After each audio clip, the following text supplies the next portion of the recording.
오신 여러분들을 진심으로 환영합니다. 여러분, 그대는 행복한 사람이로다 하는데 여러분 행복하십니까? 당신은 행복합니다. 옆에 계신 분 보고 당신은 행복합니다. 당신은 행복합니다. 어제 드린 말씀의 제목이 어찌됐나 제목이 뭐예요? 여러분, 오늘 사랑의 편지를 받으셨습니까? 하나님께로부터. 저는 누가 오늘 저한테 사랑의 편지를 좀 써줄까 하고 고대 기다리는데 하나님이 써주시더라고요. 저는 오늘 그 다음에 이어서 오늘 시대를 아는 행복 대해서 말씀을 함께 나누겠습니다. 어제 이어서 췌장암도 축복으로의 경험 이야기 두 번째 시간. 여러분, 히플 수술이라고 들어보셨습니까? 히플 수술은 아주 내과 수술의 꽃이라고 얘기하는 것입니다.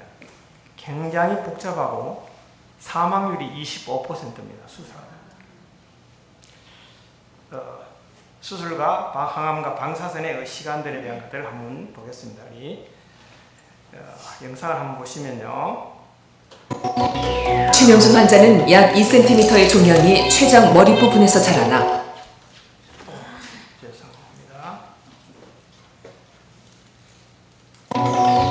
최명순 환자는 약 2cm의 종양이 췌장 머리 부분에서 자라나 상장갑막 정맥까지 침범한 상태. 수술은 유문을 보존한 채 유문 아래 십이지장과 췌장 머리를 절제하고 종양이 침범된 혈관 일부를 장안에 이어준다. 마지막으로 소장을 끌어와 췌장의 몸통과 유문 아래쪽을 연결해 문합하면 수술은 마무리된다. 이렇게 우리 각삼남 씨가 수술을 했는데요. 외과 수술의 꽃이라고 하는 히플 수술을 해야 된다는 얘기를 제가 듣고 그 수술 집도하시는 우리 허진석 교수님이 사망률이 25%입니다. 그 다음에 재발률이 거의 10% 이상 된다고 합니다. 왜냐하면 창자를 연결해서 이게 꼬맨다는 게 회복 중에도 터질 수가 있다는 것이죠. 그러나 얼마나 기도를 많이 했는지 하나님께서 8년 전에 그 감동의 시간들을 다시 한번 생각하게 되었습니다. 이날 3월 23일 세월호 인양호를 인양하는 날이었습니다. 5시간 50분에 걸쳐서 간절한 마음으로 기도했죠. 여기 이제 중환자실에 올라와서 저희 아들 내외가 환영하는 그런 모습인데요. 삼성 서울병원 안병동은 저희 아내가 새로 태어난 곳입니다. 내장기관을 완전히 새롭게 구조를 바꾼 그런 날입니다. 이 수술을 하기 전에 저희 아들이 엄마는 다시는 세상이 먹는 음식을 못 먹을 것이다. 그렇게 아빠가 이해를 해야 된다고. 근데 수술한 후에도 많은 사람들이 찾아왔고 기도를 했습니다. 여기에 수술하기 전 어느 한 목사님, 우리 주민호 목사님이 찾아오셔서 이런 감동의 편지를 주셨는데요. 장로님, 하나님의 선교사로 최선을 다해 섬기는 모습에 깊은 감동을 받습니다. 뜻하지 않는 병고를 만났지만 하나님의 크신 은혜를 믿습니다. 언제나 하나님은 우리의 피난처시며 우리의 반석이시고 구원자이십니다. 각 집사님의 속한 쾌유를 기도합니다. 적은 금액이지만 연초에 하나님께 약속한 것이 있어 장로님께 드릴 수 있어서 기쁩니다. 두 분이 다시 선교사로 열심히 봉사하는 모습을 보고 싶습니다. 계속 기도하겠습니다. 2017년 3월 23일 수술하기 바로 전 아침에 저희들 병실을 방문하셨습니다. 이제 수술실로 내려가기 전에 수술실에서 내려오는 통보를 받았는데요. 제가 그 모습을 보고 자기는 담대하다고 하는데 우리의 육신은 바들바들 떨더라고요. 그래서 이제 수술실에 내려가기 전에 이런 하나의 아들에게 유언장을 쓰게 되었습니다. 이글은 수술실에 들어가기 전에 2017년 3월 23일 이렇게 썼습니다. 아들아, 사랑한다. 장학의 의사로서 우리의 소원을 이루어줘서 정말로 너무나 고맙고 자랑스러워 위대하구나. 우리 하나님의 크신 은혜에 영광을 돌린다. 혹 만약에 엄마가 살 가능성이 희박하다면 산소 호흡기에 의존하지 말고 떼거라. 생체 실험으로 사용하고 곧 화장해서 날려버려야 한다. 살아서도 그랬지만 영원히 잠들거든 꼭 필요한 사람에게 한 것도 남김없이 주어야 한다. 나눠주는 것 나는 삶이 아닌 일부분이 돕는 역할에 너무 감사가 벅차다. 죽는 것도 하나님의 뜻이라면 이렇게 소원을 들어다오. 제2의 생명으로 산다면 예전 것은 다 버리고 새로운 거듭난 삶으로 살 거다. 모든 일들이 주 안에서 형통하기를, 가족들이 모두 행복하기를 빈다. 삼남매 우애있게 잘 지내고 아버지도 부탁해. 이렇게 유언장을 썼습니다. 그날 아침 저는 중보 기도의 힘이라는 것이 이렇게 놀랍다는 사실을 알게 되었습니다. 어쩌면 대충회를 비롯해서 아태지에 저희 승교지의 모든 교회들 아마 수많은 사람들이 기도의 힘을 보태준 것을 제가 기억합니다. 많은 사람들이 문자를 보냈습니다.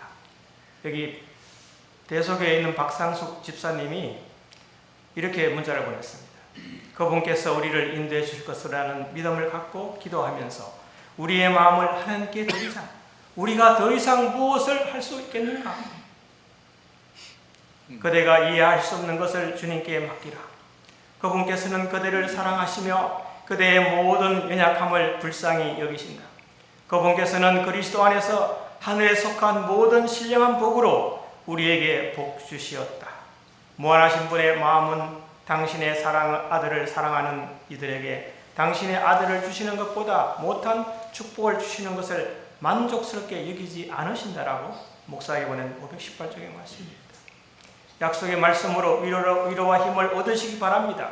무시로 기도하고 있습니다. 화이팅! 이렇게 보냈습니다. 우리 박강수 목사님의 사모님인 김인선 사모가 어떻게 위로를 드려야 할지 모르겠어요. 나의 힘이 되신 여호와여, 내가 주님을 바라봅니다. 나의 연약함으로 인하여. 그 다음 우리 삼육중앙교회를 심호하시고 하신 권혁우 목사님이 한 장로님, 각 삼남 집사님의 성공적인 수술과 함께 완전한 건강 회복을 위해 기도드립니다. 무엇보다도 요한이가 근무하는 병원에서 수술하게 된 것에 감사를 드립니다. 하나님께서 엄마의 수술을 대비하여 아드님을 미리 보내 준비하게 하셨군요. 장로님과 요한이 평안의 가족들이 함께 기도하고 성도들이 연합해 기도하니 더욱 힘이 되리라 믿습니다. 우리 치료의 라파 하나님께서 각 집사님을 치료해 주시고 구원해 주시리라 확신하며 기도드립니다. 이렇게 문자를 받았는데요. 너무나 많은 문자를 받았습니다. 지금 여기 함께한 집사님이 이런 문자를 보냈습니다. 내 장로님 숨 쉴 때 같이 기도할게요. 장로님 잘 될 거예요. 나도 모르게 눈물이 나네요. 힘내세요. 아멘 할렐루야. 장로님의 문자 보면서 아내를 사랑하시는 마음이 역력하고 기다림이 애타는 마음, 평안하다 하지만 주님께 맡긴다 하지만 잘 견뎌주셔서 감사합니다. 각 삼남 집사는 행복자로다. 그렇게 엄청난 많은 분들이 기도하고 방문하니 하늘 아버지께서 어찌 가만히 계시리요. 부럽네요. 저도 아파도 누가 나를 위해 그렇게 기도해 줄까? 그저 소수의 무리일진데 생각해보니 아프면 안 되겠다 싶네요. 모든 회복 과정도 아버지께 간섭하실 것을 믿습니다. 애쓰였습니다.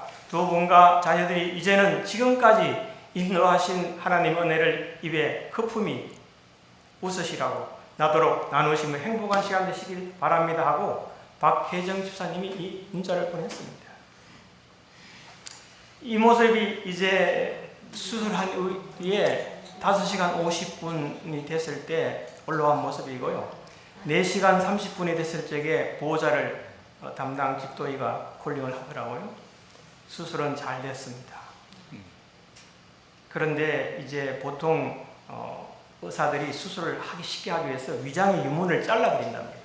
그러면 위장도 반절이 없어진 상태에서 있는데 위장의 유문을 살리면서 수술해야만 완벽한 수술이 된다고 하는 것입니다. 그런데 그 허진석 교수님이 그 부분에 아주 탁월한 수술의 대가입니다. 네, 그래서 그분이 위장의 유문을 살렸고요. 모든 부분 수술이 잘 되었으니까 하면서 저에게 이 과정들을 설명했는데 너무 감격했습니다. 네, 이게 중환자실 회복 중이고요. 이제 병원에서 이제 그 폐에 염증이 생기지 않도록 공기로 이 바람을 부는 바람을 빨아들이는 그래서 이 볼이 올라가는 그런 운동을 계속했습니다. 이제 이 가스가 나오고 이제 미염이 나왔습니다. 미염과 뭐가 나면 동치미 국물이 나왔습니다. 그런데 여러분 이게 2시간에 한 번씩 나오는 겁니다. 그날 이 병상에 있는 많은 분들이 2시간에 한 그릇씩 이렇게 홀짝홀짝 먹었는데 이거를 제가 건강기회를 선포하는 제가 이걸 계속 먹어야 하나 말아야 하나 의사선생님한테 여쭤보니까 본인들의 선택의 사항으로 맡기겠습니다. 그래서 아침에 나온 미염 한 그릇을 먹고 또 2시간 만에 나온 미염을 착착 모아놓고 더 이상 안 먹었습니다. 그건 제가 먹게 됐죠, 식사 시간에. 그런데 그날 이 간식 한 끼를 먹고 다음 식사까지 계속 먹는 것은 간식이 되는 것이기 때문에 그래서 이것을 안 먹은 저희 식구만 살아남고 그때 이 다 먹은 환자들은 지금 다 죽었습니다. 그러니까 우리가 한 끼를 먹고 그 다음 식사까지 안 먹는다는 것은 대단히 중요한 법칙입니다. 그래서 병들지 않으려면 뭐 하지 말라? 간식하지 말라.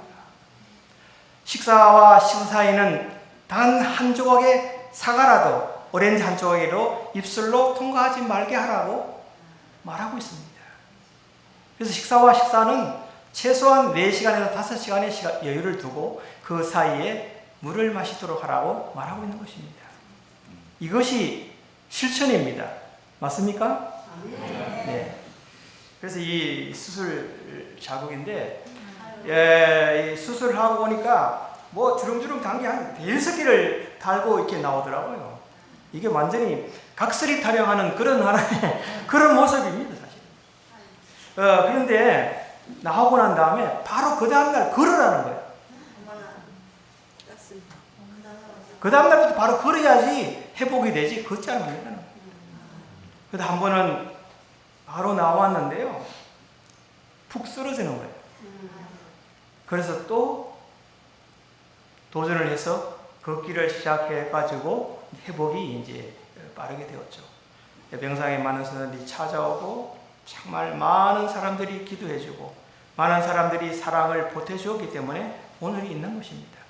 중보기도와 하나님의 사랑은 모든 것들을 아름답게 회복시키는 것이고 여기에 이 희망의 사과나무에 많은 사람들이 격려의 편지를 이렇게 다는 것입니다. 여러분의 사랑의 진심으로 다시 한번 감사를 드립니다.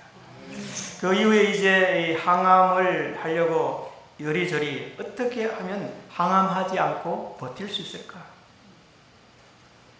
여러분 항암을 해야 됩니까? 말아야 됩니까? 하면 안 돼요? 하면 죽습니까? 우리 재림교인들이 항암에 대한 생각을 버리셔야 됩니다. 항암해서 죽든지 나중에 어떻게 하나님을 죽든지 하나님에 맡기는 것입니다. 그래서 저희 큰아들이 의사이기 때문에 통계학적으로 항암을 한 사람이 살 확률이 훨씬 높다는 과학적인 데이터를 제시하는 겁니다. 엄마 살고 싶어? 항암하세요. 왜 죽는 것을 그렇게 겁내냐? 그래서 항암을 하게 되었습니다. 가족들이 다 항암 안 하면 가족방에서 따돌려서 같이 상대도 하지 않는 그러게 했지만 우리가 문서를 보니까 엘렌 G 화이트이 항암을 했습니다. 문서가 있습니다. 항암은 우리를 죽이는 것이 아니라 우리를 좀 더 완벽하게 건강하게 살 수 있는 것입니다. 그런데 이 항암을 이렇게 이러면서 저는 바깥에서 옆에서 보초를 쓰고 있죠. 예, 정말 얼마나 힘든 가정인지 모릅니다. 여기 이제 이런 접수를 받고 이제 방사선을 할 때는 이 방음할 때도 입에다가 이 얼음을 물고 합니다. 그런데 머리도 하나도 안 빠지고 또 항암하는 도중에 고열이 나서 종합병원에 입원한 적도 있지만 그럴 때마다 하나님께서 힘을 주셨습니다. 하나님께 부르짖었고 많은 하나의 찬양을 통해서 그 시간을 읽을 수 있었습니다. 2017년 11월 29일 뭐예요? 치료 종료. 항암과 방사선이 다 끝나는 날입니다. 얼마나 오랫동안 우리가 고대하고 기도해 왔는데 저희 아들이 그날 삼성 서울병원 좋은 식당에서 아주 특식을 음식을 사주더라고요. 그런데 그 다음부터 음식을 못 먹는 거예요. 못 먹는 거예요. 제가 얼마나 무릎 꿇고 기도했는지 모릅니다. 수술한 이후에 에덴 요양병원으로 갔죠. 3개월 이곳에서 버텼습니다. 저희 아들입니다. 이 항암 통합치료, 항암 세트, 4세트를 12번을 했고요. 방사선 치료를, 항암과 방사선 세트를 6번 해서 방사선 22번, 토탈 40번의 항암과 방사선을 하게 되었습니다. 그날 제가 이 모든 치료가 종료되는 날, 이 어린이 대공원에 가서 환영한다고 낙엽으로 하트를 만들어가지고 치료 종료 환영 행사를 했습니다. 너무나 감격적인 그런 시간이었는데 항암을 하면서 우리가 이렇게 에스더 전도팀이 전도회를 할 때 꼭 와서 찬양을 같이 했습니다. 여기 한번 보시면 제 아내가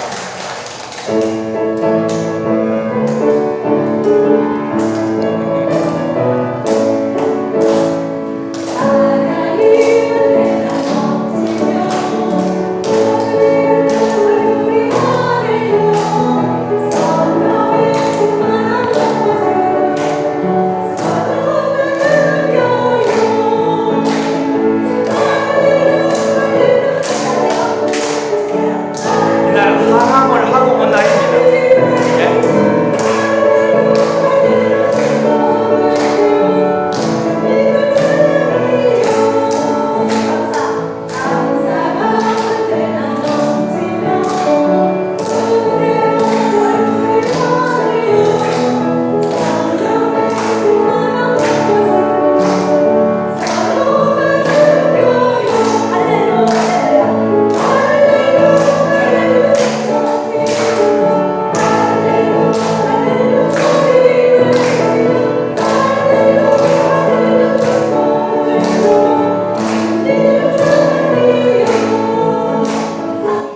한자가 씁니까? 네, 사실은 우리가 하나님 앞에서 찬양하는 것은 놀라운 축복의 시간이라고 생각합니다. 아멘. 우리 이 하나님 말씀 함께 읽어보겠습니다. 시작. 여호와는 나의 빛이요 나의 구원이시니 내가 누구를 두려워하리요. 여호와는 내 생명의 능력이시니 내가 누구를 무서워하리요. 시편 27편 1절의 말씀입니다. 그래서 우리가 다 하나님을 믿는 축복을 누리시기 바랍니다. 아멘. 이것이 최고의 행복인 것입니다. 아멘. 그러나 우리가 이 재림교회 안에는 요양원도 있지만 재림병원도 있습니다. 그래서 이 현재 많은 의사들이 우리가 재림교회 병원이 있는 이유는 항암을 거절하라고 있는 것이 아니라 항암을 통해서 더 많은 생명을 건강하게 만들고 싶다는 것입니다. 어떤 요양원들이 내 마음만 믿어 항암하지 않아도 완치돼, 그런 사람이 아주 초기에 유방암이었었는데 이 사람이 유방암으로 사망한 사례들 좀 많이 들었습니다. 여러분, 현대의학이 결국 우리를 나쁘게 하는 것이 아니라 여러분이 이것을 견딜 수 있는 믿음을 키우는 일들이 필요하다는 사실을 기억하시면 좋겠습니다. 그렇게 좀 믿음을 좀 이번 시간에 이번 전도회를 통해서 업그레이드 하시길 바랍니다. 왜냐하면 하나님은 어제나 오늘이나 동일하신 분이시고 우리를 축복하시기 위하여 기다리고 계신다는 것입니다. 아멘. 이 최장암도 축복의 경험 이야기, 내일은 죽음의 사선을 넘다, 이런 제목으로 계속 말씀을 나누도록 하겠습니다. 여러분에게 최장암 어제 극복하려면 첫 번째로 어떻게 해야 된다고요? 음식을 꼭꼭 천천히 씹어야 된다. 그렇게 오늘 실천 좀 해보셨습니까? 네. 니는 말해라, 나는 안 하겠다 이거죠? 예? 예. 우리 다시 한번, 여러분, 우리는 이 땅에 살면서 누구도 예외가 없어요. 건강의 법칙은 정말 중요한 것입니다. 예. 우리가 좀 실천해보는 저와 여러분이고, 또한 병으로 고생하는 분들을 위해서 여러분 중보기도와 문자, 격려의 사랑의 편지를 날려보시기 바랍니다. 아멘. 제가 많은 문자들이 수백 통이 제가 그동안에 온 것을 다 이게 제 메모장에다 모아놨어요. 외국에서도 다 많은 것이 왔습니다. 그런 것들을 오늘 좀 다는 소개 못했지만 우리 특별히 에스더 팀들 많은 분들이 국내외에서 또 많은 목사님들이 격려의 편지와 사랑으로 이 히플 수술, 정말 그렇게 어려운 수술을 잘 할 수 있는 것에 대해서 하나님께 다시 한번 감사하고, 오늘날 많은 췌장암들이 발생하는 것을 저는 뉴스로 듣습니다. 또 많은 분들이 어떻게 췌장암 났었어 하고 전화가 많이 옵니다. 그런 하나를 통해서 여러분, 제가 이제 재림교인에 대해서 30년간 이상 잘 살아왔다고 생각했는데 덜컥 췌장암이 걸리고 나니까 무언가가 잘못되었을까 이렇게 생각해봤습니다. 건강식을 한다고 했지만 건강식이 추가되었고 예수님이 중심에 없었다는 사실을 다시 한번 알게 되었습니다. 우리가 주님을 마음에 모시는 저와 여러분 되시면 좋겠습니다. 이제 시세를 아는 행복, 우리 글씨가 좀 작지만 본문의 구절을 다 같이 읽겠습니다. 시작. 이스라엘 백성 중에서 시세를 알고 이스라엘이 마땅히 행할 것을 아는 우두머리가 200명이니 그들은 모든 형제를 통솔하는 자이니. 여러분, 여기에 시세를 아는 우두머리가 몇 명이라고요? 200명. 여기 지금 어림직에 오늘 전도에 참석하신 분들은 우두머리에 속합니다. 예? 성경을 읽는 방법이 세 가지 방식이 있습니다. 보통 기독교인들이 성경을 읽는 방식에서 크게 세 가지를 읽는데, 첫 번째 방식은 주로 성경에서 개인 신앙을 위한 영적 의미와 교훈을 얻기 위해서 성경을 읽습니다. 성경을 읽는 이유 중에 하나가 이런 것입니다. 두 번째는 신학적 혹은 교리적인 지식을 얻기 위해서 성경을 읽는 것입니다. 두 가지 다 이 목적이 아주 좋은 것입니다. 여기에 우리가 한 가지 더 보태야 할 것이 있는데, 그것은 성경을 읽으면서 자신의 시대를 위한 소명과 사명을 깨닫는 것입니다. 우리는 성경을 통하여 개인의 신앙뿐 아니라 우리가 살고 있는 시대를 섬기도록 부르심을 받았다는 사실을 아셔야 합니다. 우리의 부르심은 그냥 부르심이 되는 게 아닙니다. 그래서 개인 신앙을 위한 영적 의미와 교훈을 반드시 얻어야 하고 신학적 혹은 교리적인 지식도 얻어야 하지만 우리에게 다시 한번 시대의 사명과 소명을 뭐하자? 자각하는 그런 방법으로 성경을 한번 읽어보시면 좋겠습니다. 여기 이제 The Movement, 운명의 운동이다 라는 것인데, 성경은 한 시대의 운명을 결정하는 위대한 운동을 일으킨다는 것입니다. 오늘날 시대를 우리는 무슨 시대라고 그럽니까? 네? 마지막 시대라고 그럽니까? 말세라고 해요. 말세라고. 예, 말세라고. 한 시대의 운명을 결정짓는 위대한 운동은 말씀으로 돌아가는 일입니다. 아멘. 말씀이 가르치는 대로 사는 것입니다. 아멘. 그래서 성경을 읽음으로 말미암아 우리는 시대를 읽어내는 성경적 통찰력을 가지고 있어야 한다는 것입니다. 다른 사람이 관심이 없는 그 관심을 성경에 포커스를 맞춰서 바로 통찰력을 가지고 있다는 것입니다. 그리고 이게 이제 오늘 우리가 첫 번째로 대세가 아닌 무엇을? 시세를 분별한 이사갈 지파라고 얘기하고 있습니다. 시세. 이 시세라는 것이 여기에 타임이라고 얘기하는 것입니다. 타임. 첫 번째 이사갈 지파는 대세와 시세를 분별한 지파였는데요. 대세의 이 사전적인 의미는 일이 되어져 가는 결정적인 형세를 얘기하는 것입니다. 대세. 자, 우리가 지금 대한민국의 대세가 어떻습니까? 네? 그래서 제가 대세를 찾아보니까 대세는 주로 결정적인 형세나 시대의 흐름을 뜻하며 사회적으로 거의 반드시 따라야 할 것 같은 것들을 의미한다. 일상 용어로 사회적인 큰 흐름과 유행과 주류의 경향이 있는 것입니다.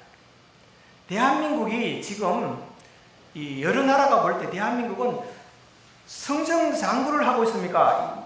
성장 좀 내려가고 있습니까? 왜 그렇죠? 네? 제가 며칠 전에 태백시에 있는 항지교회에 전도회를 갔는데 인구 13만이었던 그 도시가 지금 인구 3만이 안 된다는 겁니다. 인구가 몇 명이나 줄었어요? 어쩌면 제천시도 인구가 줄었을 것입니다.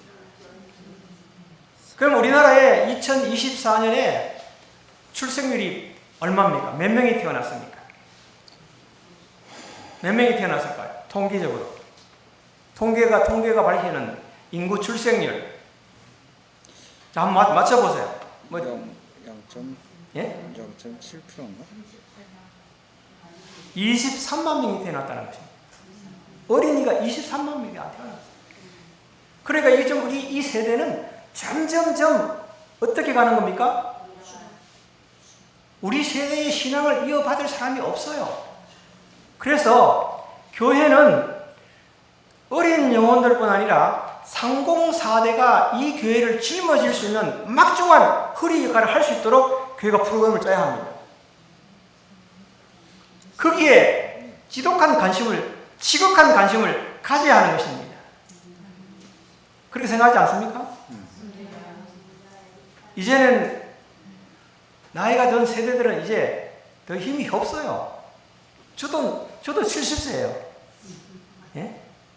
여러분, 젊은 세대가 다시 한번 신앙에 정말 바짝 붙어 있도록 꿈을 다시 한번 키우는 그런 선교적인 전략이 필요하다고 생각합니다. 그래서 이 시세는 뭐냐? 그때의 세상입니다. 지금 우리는 이 세상을 알아야 하는 것입니다. 그렇게 하려면 여러분, 우리가 이 어린이들을 다 보려면 어디에 가면 잘 볼 수 있습니까? 높은 곳에 가면 볼 수 있는 것처럼 우리는 다시 한번 에덴 동산으로 올라가야만 볼 수 있는 거예요. 그래서 성경으로 돌아가지 아니하면 세상을 볼 수 없는 것입니다. 대세가 아닌 시세를 분발하는 이사갈 지파인데요. 여기 대세는 일이 진행되어 가는 결정적인 형세를 얘기하고, 시세는 그 당시의 형세나 세상의 형편, 역사의 방향이나 시대를 읽는 능력인 것입니다. 이것을 우리가 키워야 되지 않겠어요? 그런데 그래서 우리는 포커스를 자신에서부터 바깥으로 줘야 하는 것입니다. 예? 우리는 우리의 형편을 보면은 너무나 이기적으로 될 수밖에 없지만, 우리가 이웃을 살펴보는, 우리의 이 시를 살펴보는, 우리의 동네를 살펴보는, 교회의 형편을 살펴보는 그런 하나의 지도자가 우두머리가 되어야 한다는 사실을 기억하시기 바랍니다. 시세를 분별하는 일은 대단히 중요한 일이라고 저는 생각합니다. 여기에 이제 4월 이후에 국가의 정세가 어땠습니까? 4월 이후에 국가. 성경은 이 이세봇 사울의 아들, 예? 이게 있었고요. 그 다음에 한편에는 다윗이 있었습니다. 이세봇의 아들의 이 지파가 11개 지파였습니다. 북방 이스라엘이 만들어졌고 시대의 대세를 이루게 되었습니다. 근데 다윗은 어떤 지파예요? 유다 지파였습니다. 남방 유다를 다스리고 시대의 약세를 가지고 있었지만 누가 시세를 바라보았습니까? 네?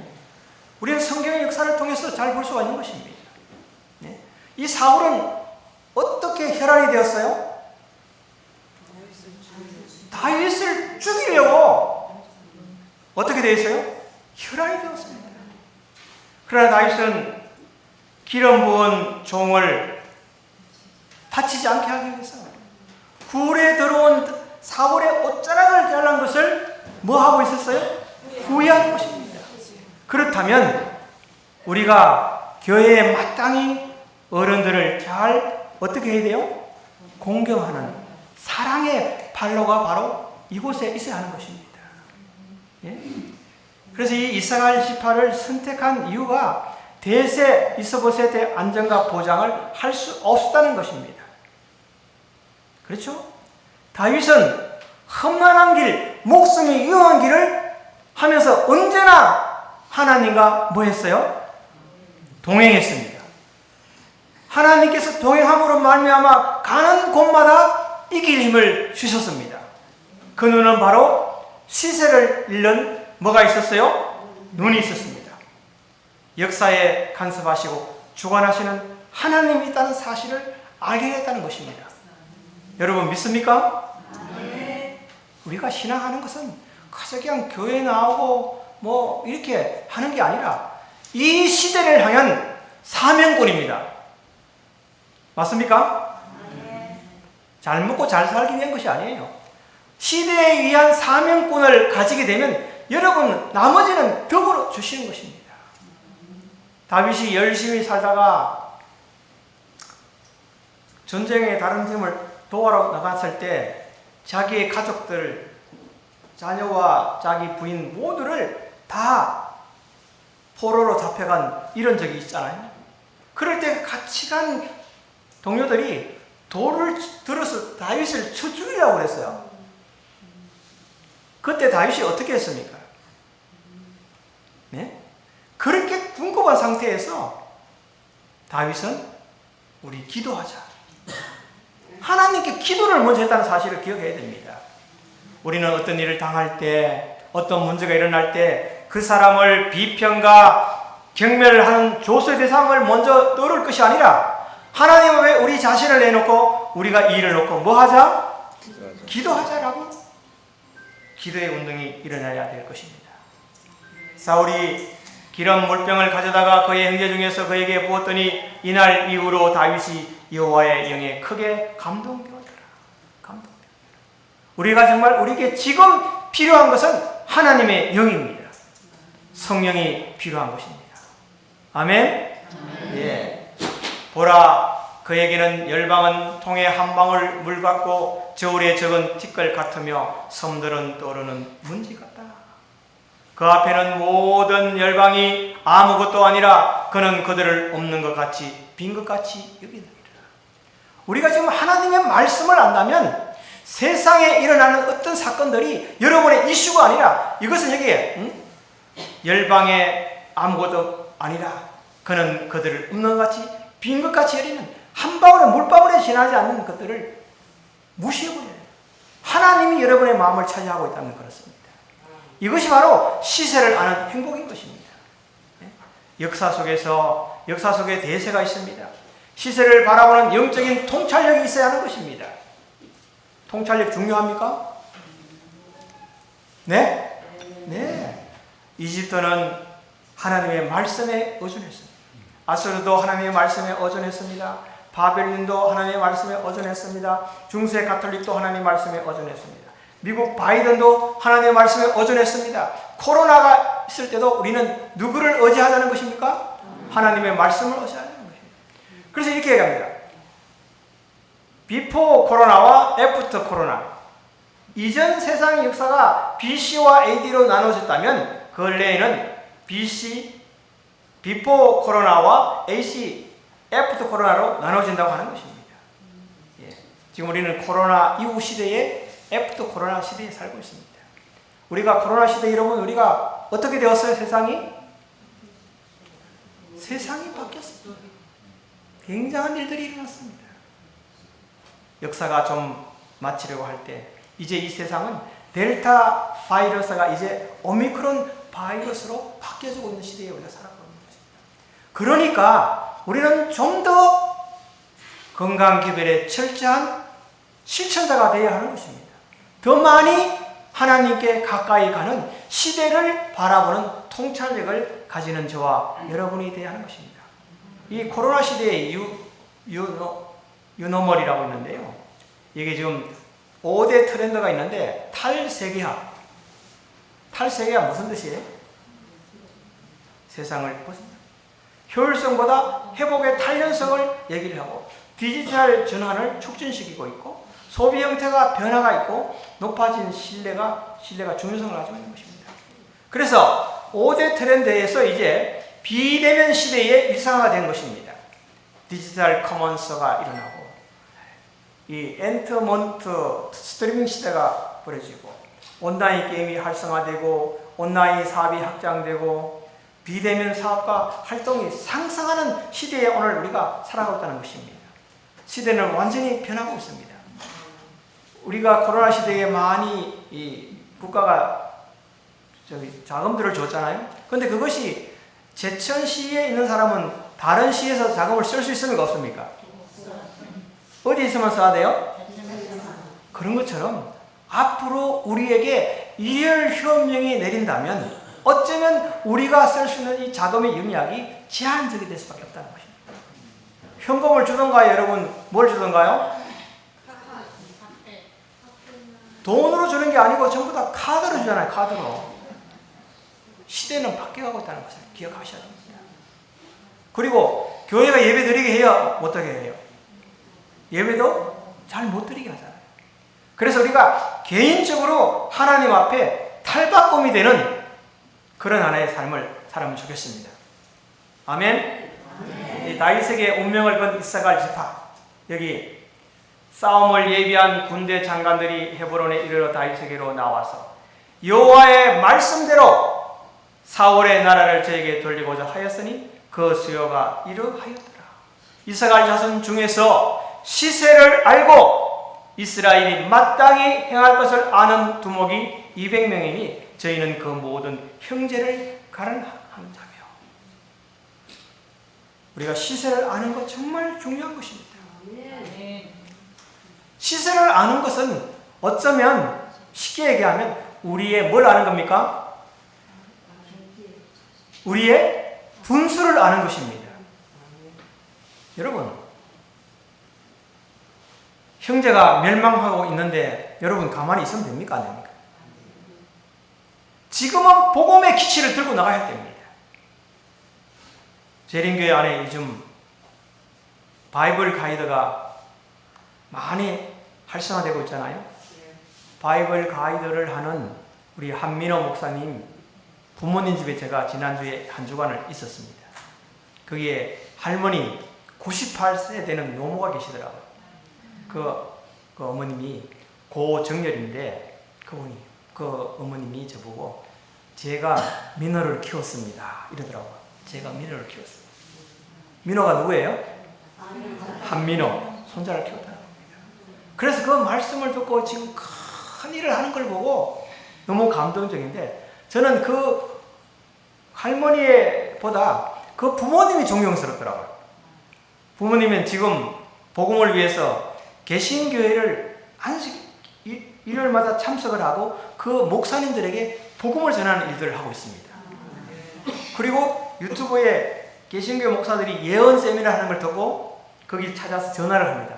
목사님 이런 설교 유튜브에 하셨죠? 그것이 예언적으로 맞습니까? 한번 저는 목사님을 만나기를 찾아간다는 거예요. 찾아가는데 그 사실을 얘기하면 그분들이 잘못했다. 잘못됐다고. 그러면서 예언 기별에 이걸 한번 공부해 보세요. 이렇게 한다는 거예요. 또 신천지 가서 공부를 해봤다. 신천지 가서. 저걸 알면 뭐 100점 하는 것처럼 가서 이렇게 공부를 해보고 어떻게 가르치는지를. 그래서 매주 목요일은 퀴즈를 부른다는 겁니다. 목요일 날 복음을 전하러 가는 건데 그날은 기쁨이 충만하다는 거예요. 그런 하나의 실천의 모습을 보고 막 어떤 추수철에도 모든 것 다 팽개치고 그날 딱 나간다는 거예요. 자신감이 생기는데 한 번은 오늘 개신교에 갔더니 이런 쭉 얘기를 했더니 아이고 장로님 정말 미안합니다. 제가 개신교 목사이지만 예언에 대해서 하나도 모릅니다. 정말 이게 솔직하게 얘기하시는 분이 있더라는 거예요. 근데 그 다음날 다니엘서 요한계시록 예언성 연구책을 가지고 갔는데 그날따라 그 목사님이 다른 교회로 가고 새 목사님 부임 설교를 하더라는 거예요. 그런 하나의 실천의 모습의 간증 이야기를 듣고 하나님의 말씀을 공부해보자고 많은 사람이 얘기를 했고 그분의 구도자들이 다 전도에 다 나와 있는 거예요. 정말 그래서 거기에 노인의 회장 그분이 개근을 하고 또 4번을 개근상을 받도록 그분이 주선을 하신 그런 모습들을 보게 되었습니다. 그리고 가진 거 있으면 무조건 나눈대요. 무조건 다 나누는 끈끈하게 하나의 사귐을 가지는 그런 하나의 일들을 하게 된 것입니다. 그래서 우리가 행복이라는 노래 부르면 삶은 뭐라고 행복은 뭐라고 나누는 것이라고 하죠. 나누는 것. 그렇죠? 여기 이제 엘렌 하이트 성경 주석에는 이스라엘 지파의 사람들은 시대적인 사건들의 의미를 뭐하고? 이해하고 지성적인 충고를 해줄 수 있는 지혜를 가진 사람들이다. 그러니까 우리가 책을 읽어야 되겠어요? 안 읽어야 되겠어요? 책을 읽어야 됩니다. 책을 한 권 읽는 사람은 2권 읽은 사람을 이길 수 없다. 이런 말이 있어요. 우린 책을 좀 많이 봐야 됩니다. 그들은 다윗이야말로 그 시대의 인물이며 그를 받아들이는 것이 이스라엘은 현명한 일이라고 확신했다. 여기 아브람과 다윗의 자손 세계라. 이렇게 지금 모든 분들이 족보가 내려오잖아요. 이제 프란체스카에 대한 파키스가 이런 말씀을 했습니다. 역사는 다 같이 시작. 역사는 사람, 행동, 결정, 상호작용 그리고 행위에 대한 연구이다. What is history? 역사가 무엇입니까? 라고 이 박사가 정리했습니다. 역사는 사람, 행동, 결정, 상호작용, 그리고 행위에 대한 연구이다. 이 정의에 따르면 사람만 있고 하나님이 없습니다. 여기는. 맞습니까? 사실상 대부분의 세속의 역사가 이와 다르지 않습니다. 제가 아모스 9장 8절을 내가 올라오면서 봤는데요. 범죄한 나라는 어떻게 됩니까? 자, 우리 성경이 혹시 여러분 있으신가요? 성경이 있으신 분은 이 아모스 8장 구약 성경 한번 펴보시면 좋겠습니다. 아모스 9장 8절. 오늘 찾으신 분 한번 읽어주시겠습니까? 9장 8절 이렇게 말해요. 보라, 주 여호와 내가 범죄한 나라에 주목하여 지면에서 멸하리라. 그러나 야곱의 집은 온전히 멸하지는 아니하리라. 이는 여호와의 뭐라고요? 말씀이라고 합니다. 그리고 9장 5절에 보면 주 만군의 여호와는 땅을 어떻게? 만져 높게 하사 무릇 거기에 거한 자로 애통하게 하시며 그 땅으로 하수에 넘친같이 솟아오르며 애국강같이 낮아지게 하시는 자요라고 말하고 있습니다. 여러분, 이 대한민국이 계속 하나님 앞에 범죄하면 되겠습니까? 그런데 세속적인 역사관과 성경의 역사관은 이렇게 다릅니다. 세속에는 목적이 없다, 반복된다, 진행할 것이 어딘지 모른다, 야심과 투쟁의 결과이다, 정치가 권력자들의 주인공이 된다. 근데 성경의 역사관은 분명한 뭐가 있다고요? 목적이 있고 직선적이다. 그리고 클라이막스를 향하여 간다. 선과 악의 대쟁투이다. 예수 그리스도가 뭐라고요? 주인공인 것입니다. 그래서 세속 역사와 성경 역사를 비교해 보십시오. 세속의 역사는 아무런 목적 없이 흘러갑니다. 그 진행과 끝이 어딘지 이르지 아무도 모릅니다. 모든 것은 인간들의 야심과 투쟁의 결과인 것입니다. 정치가들의 권력자들이 주인공입니다. 그러나 성경의 역사는 분명한 뭐가 있다고요? 목적이 있습니다. 그래서 우리의 삶은 분명한 뭐가 있어야 됩니까? 목적이 있기 때문에 하나님의 말씀에 순종하며 사는 것입니다. 여러분이 아주 귀한 시간을 내어서 이 저녁에 오신 여러분들이 귀한 것들을 가슴에 품고 가시길 바랍니다. 네? 제가 정말 부족하지만 여러분들이 그것을 얻고자 하면 하나님께서 주실 것입니다. 예. 이 카이사라 이전의 로마는 공화정이었다고 합니다. 기적으로 구성된 원로원이 정치를 지배하고 있었습니다.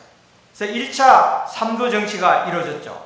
여기 이제 인물들이 나오는데요. 카이사르, 폼페이오스, 클라우소스, 예? 이 브루투스의 이 암살이 이제 일어났던 것입니다. 그러면서 이 2차 3도 정치가 일어났는데요. 여기 옥타비누스, 안토니오스, 레피투스 이렇게 있었는데 이 가이사 아구두스가 이때 이제 나오는 거죠. 이 옥타비누스를 통해서. 그래서 이 비누스 가이사노가 무슨 법령을 만듭니까? 네? 호종령을 하라고 만드는 것입니다. 그래서 우리가 이 히스토리에 보면 이로 인하여 예수님이 뭐 하러 갑니까? 호적하러 가잖아요.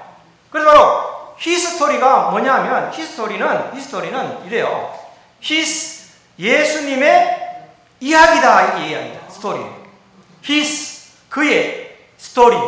이게 역사입니다. 그래서 역사의 중심에는 누가 있어요? 예수님이 있습니다. 그래서 여러분의 삶의 중심에도 누가 있게 하자? 예수님이 있게 하자는 것입니다. 이것을 기억하면 좋겠습니다. 이 중심. 예수의 초림이 있고, 그죠? 그 다음에 뭐가 있어요? 예수님의 재림이 있습니다. 로마의 팍스 로마가 있고, 옥타비누스의 호정력이 있고, 그죠? 나셀렛 베들레헴으로 호적을 하러 가는데 144km를 가는 것입니다. 미국의 팍스 아메리카나가 있고, 그 다음에 뭐가 있는지 아세요? 네? 일요일 휴업령이 있습니다. 일요일 휴업령이 있고 난 다음에는 예수님께서 재림하시게 되는 것입니다. 이게 히스토리예요. 우리는 이것을 무엇을 통해서 알게 되는 것입니까? 예언을 통해서 알게 되는 것입니다. 그리고 여러분은 어쩌면 이미 이사갈보다 시제를 아는 행복을 가지고 있는 것입니다. 여러분. 되어질 일들을 미리 알고 있는 그 기쁨은 놀랍잖아요. 사실은요. 맞죠? 아니요? 되어질 일들, 마지막에 어떻게 끝날 것을 아는 일은 대단히 행복한 일입니까? 그저 그것입니까? 행복한 일인 것입니다. 그래서 이제 우리는 이사갈 지파처럼 시대를 분별해서 대세가 아닌 다윗에게 운명을 걸던 것처럼 누구에게 운명을 걸자? 예수님께 운명을 거는 저와 여러분이 됐으면 좋겠습니다. 여러분 어린 시절에 종이배를 한번 만들어 본 적이 있나요? 종이배를 만들면 어떻게 해요? 물가에 띄웁니다. 그럼 물가에 띄우면 이 배가 잘 이렇게 갑니까? 뒤집힙니까? 잘 안 뒤집히게 하려면 어떻게 하면 되죠? 예? 이 종이배 안에다가 작은 돌멩이나 흙을 넣으면 이게 안 뒤집히고 잘 가요. 그래서 여기 보면은 이 있잖아요. 이런 배가 있는데 하물을 이렇게 한쪽으로 하면 배가 어떻게 돼요? 그런데 옆에 보니까 밸런스 워터라고 중심을 맞춰주는 물을 실으면 배가 안 뒤집히고 가는 것입니다. 그래서 이게 이래가지고 바닥짐이라고 바닥짐. 종이배도 마찬가지입니다. 어쩌면 세월호의 침몰의 원인이 짐을 좀 더 많이 실으려고 바닥짐들을 다 버린 것이었습니다.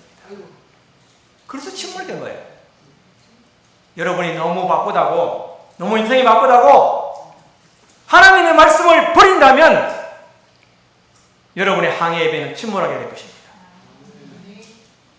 하나님의 말씀을 좀 더 여러분의 삶 속에 가두시길 바랍니다. 역사의 중심이 되신 예수 그리스도께만이 내면의 중심을 잡아서는 뭐라고요? 바닥짓는 것입니다. 신앙인들은 웬만한 세상의 풍파에도 흔들리지 않습니다. 그 내면의 중심에 바닥짐으로 역사의 중심이 되시는 하나님 예수 그리스도를 모시고 있기 때문에 그런 것입니다, 여러분. 아멘. 그래서 로마서 12장 2절 다 같이 시작. 너희는 이 세대를 본받지 말고 오직 마음을 새롭게 함으로 변화를 받아 하나님의 선하시고 기뻐하시고 온전하신 뜻이 무엇인지 분별하도록 하라고 말하는 것입니다. 이런 말씀도 있죠. 마태복음에 아침에 하늘이 붉고 흐리면 오늘은 날이 붓겠다 하나니 너희가 날씨는 분별할 줄 알면서도 시대의 표적은 분별할 수 없느니라.